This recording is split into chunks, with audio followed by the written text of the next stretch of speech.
Boses ng mamamayan, Gusto ko sana yung bilang estudyante. iba't ibang opinyon ng taong bayan. Ang gusto ko talagang Ating alamin sa Kalye Survey.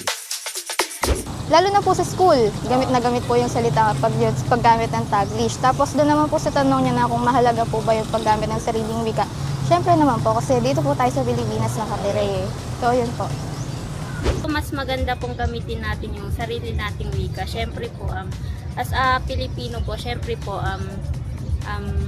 yun na lang din po yung magiging support natin sa ating bansa. Filipino po yung mas madalas kong gamitin kasi doon po mas nagkakaintindihan since nasa Pilipinas po tayo. Pero kapag po naman nasa school, if for example po sa mga nire-require na subject po kasi is kailangan ng English. Pero kapag po sa normal na makikipag-usap po is Filipino po talaga yung ginagamit. Para po mas magkakaintindihan.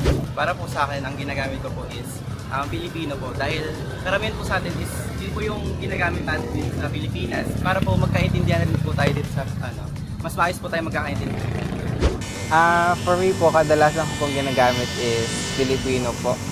Kasi po, yun po yung kadalasan natin ginagamit pag nakikipag-usap po sa kapwa natin Filipino. So, about po sa mahalaga po na gamitin pa po natin yung Filipino language kasi po, ito po yung parang mother tongue na po natin eh. Ito na po yung nakasanayan po natin at kailangan po natin ito sa pakikipag-usap po sa kapwa natin Pilipino. Siyempre, importante talaga yung salitang Pilipino dahil yun talaga nakasanayan ng tao eh, Pilipino eh.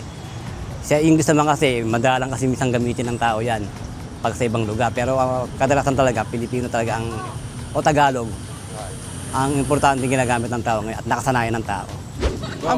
Para sa akin po is Filipino po kasi po yung po talaga originality na wika na po natin na tinagisnan po. Sa pang-araw-araw po na pamumuhay, malimit po namin ginagamit ang wikang Pilipino sapagkat yung mga nakakasama po natin sa bahay, yung mga nakakatanda po sa atin, mas alam po nila at mas naiintindihan po nila ang Pilipino. Bagamat nagkakaroon po ng mga difficulties po sa lengguwahe, gaya po yung mga bata, mas natututunan po nila ngayon ang Ingles. Para po sa akin, mahalaga po na kausapin po sila gamit po yung ating mother tongue.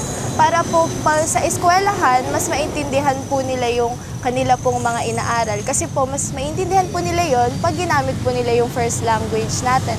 Kaya, patuloy po natin gamitin ang wikang Filipino sapagkat sa ganito pong paraan, magiging representasyon po tayo ng ating bansa. Boses ng mamamayan, Gusto ko sana yung bilang estudyante. iba't ibang opinyon ng taong bayan.